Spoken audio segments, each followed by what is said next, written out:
उसका मतलब ये नहीं कि सेटल हो गया, आपको वेट करना है। जब तक आपको वेट करने का समझ में नहीं आएगा तब तक शायद मार्केट आपके लिए अच्छा नहीं है। हाँ, तो जब तक आपको ये इशारा नहीं देता है कि यहाँ से ऊपर जाने का ट्राई नहीं कर रहा है, हाँ, ये लेवल है करीबन 16,000 के ऊपर, 16,000 के ऊपर जब तक नहीं जाता है तब तक आपको पॉजिटिव होने का ज़रूरत नहीं है। हाँ, स्टॉक स्पेसिफिक रह सकते हो। मैंने कुछ स्टॉक्स निकाल के रखे। पहले सबसे पहले AWL के बारे में बात कर लेते हैं, क्योंकि मैंने मैसेज में भी डाला था। कल मैं मैरिज पार्टी में गया था, वहाँ मेरा कज़िन जो मुझे फॉलो करता है और ग्रुप का मेंबर भी है, उसने पूछा था। उसको यहाँ पे वीडियो में बताने के बावजूद उसने नहीं बेचा, क्योंकि अभी भी काफ़ी लोग, कल जो बात हुई वहाँ पर बड़ी बड़ी जितने मुंह उतनी बातें होती है।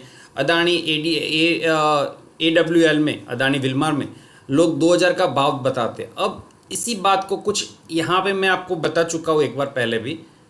अदानी विल्मार, ओके, यहाँ पे पीयर्स कंपनी में चले जाते हैं।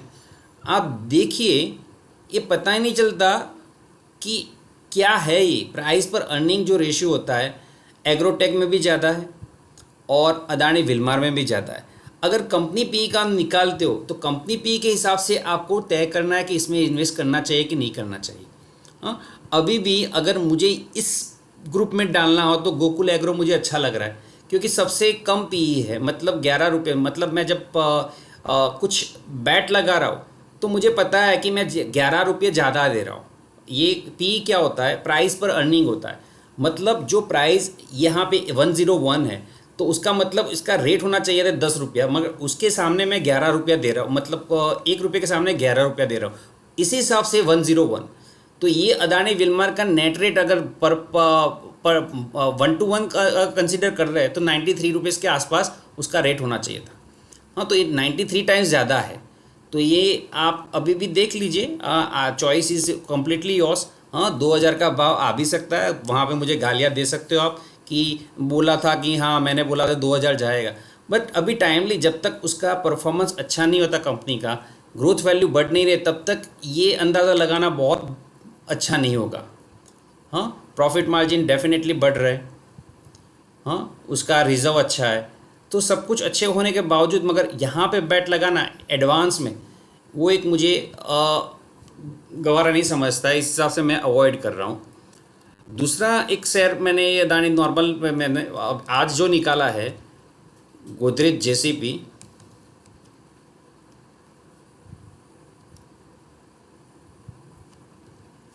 नेट स्लो है शायद। हाँ, तो यहाँ पे ये नेगेटिविटी होने के बावजूद अभी टिका है मार्केट पे। आप देख सकते हो 3 दिन का मार्केट जो सेंटीमेंट है। अब अगर मुझे ट्रेड इनिशिएट करना है तो मैं वेट करूँगा इसका, और यहाँ के ऊपर जब तक नहीं निकलता, ये लेवल के ऊपर जब तक नहीं निकलता तब तक मैं वेट ही करूँगा। हाँ, एक बार यहाँ से निकल गया ऊपर, करीबन 792 है, तो मैं 800 को पकड़ के चलता हूँ। 800 के ऊपर चलना स्टार्ट करेगा तो मैं इमीडिएटली उसमें एंट्री लूँगा, और करीबन 5% का जो गेन होता है 840, हाँ, तो वो 5% का गेन है, वहाँ ये मेरा फर्स्ट टारगेट इनिशिएट होगा। और फिर जैसे जैसे मूव आगे बढ़ता जाएगा और जैसे जैसे स्टोरी आगे बढ़ती जाएगी वैसे वैसे मैं अपना डिसीजन चेंज करता रहूँगा। तो ये एक फर्स्ट स्टॉक था। सेकंड स्टॉक आज का बेस्ट परफॉर्मर भी है, गुजरात गैस स्टॉक। तो आज यहाँ से बहुत अच्छा एक मूव लिया। ये जो लेवल है आप देखिए, अगर कुछ मैंने ग्रुप थोड़ी देर के ओपन किया था, वहाँ पे किसी ने एक मैसेज डाला कि हाँ W पैटर्न दिख रहा है भारतीय एयरटेल में। हाँ, तो वो परफॉर्म अच्छी तरह से नहीं किया क्योंकि मार्केट सेंटीमेंट और हैवी वेट है, इंडेक्स का प्लेयर है, तो उसमें परफॉर्म नहीं किया था। बट यहाँ पर फिर से एक वही नज़र आ रहा है। यहाँ पे हो गया ये तो ये मैंने जस्टिफाई किया है। तो ये लेवल मेरा फर्स्ट टारगेट यहाँ तक हो सकता है। कहाँ पे एंट्री लेनी है, तो आपका लास्ट रेट जो है वो 567 है, तो करीबन इसका हाफ, और यहाँ पे अराउंड ये लेवल है 554 या 550। मेरा अगर मुझे लेना है तो 550 के अराउंड मैं एंट्री लूँगा, और फिर यहाँ तक का प्ले होगा मेरा। तो डिपेंड करेगा आपका एंट्री कहाँ पे है और एग्ज़िट कहाँ पे है। वो टाटा स्टील एक है, देखिए बहुत अच्छा लेवल जो डिफाइन करके रखा था, बाइंग जोन मैं बोलता रहता था, मगर जो कन्विंसिंग पार्ट रहता था, एक कमांड रहता था, वो अभी तक नहीं आया था जो यहाँ पे देखने को मिल सकता है। ये पूरा का पूरा बहुत अच्छी तरह से बाय हुआ था, अब इसको तोड़ने की कगार पे खड़ा है। तो अभी ये जो अगर मार्केट अगर तोड़ देता है रेट, मैं ये लाइन लगा देता हूँ,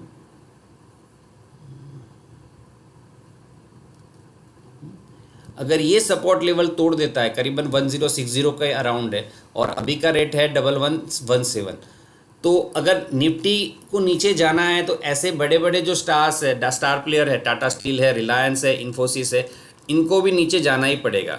रिलायंस इंडस्ट्री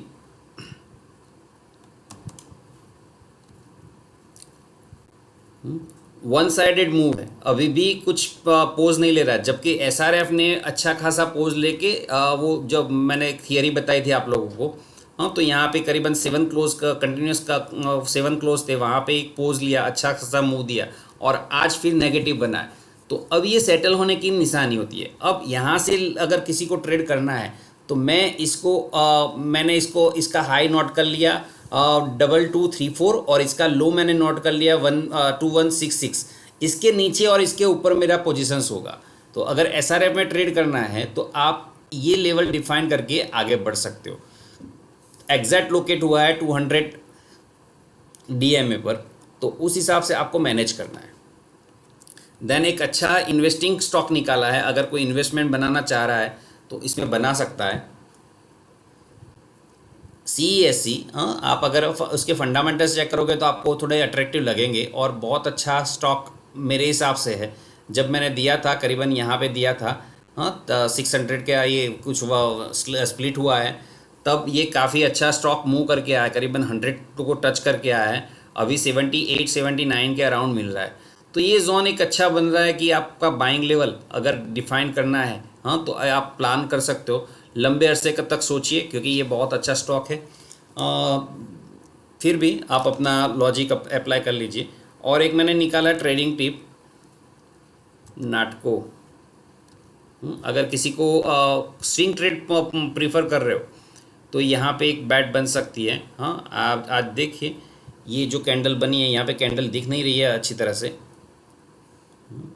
बट ये अच्छी कैंडल बनी है। मैं यहाँ पे चला जाता हूँ, ये रहा नाटको फार्मा। ये आपका नाटको फार्मा है।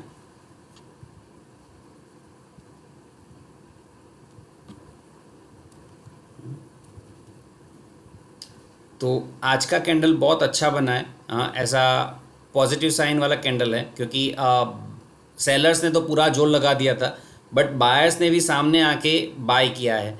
तो आपने जो मेरा वीडियो अगर देखा है, हाँ, थोड़ा बहुत, तो यहाँ पे बायर्स अभी इसको ज़्यादा नीचे जाने देने के, तो अगर आपको इनिशिएट करना है ट्रेड तो यहाँ पे आपकी एंट्री हो सकती है करीबन 664 के अराउंड, या फिर बट उसकी कंडीशन क्या है, तो पहले तो इसको क्रॉस करना है, 684 को क्रॉस करना है। जब तक ये क्रॉस नहीं होगा 84 का, तब तक तो मुझे वेट ही करना है।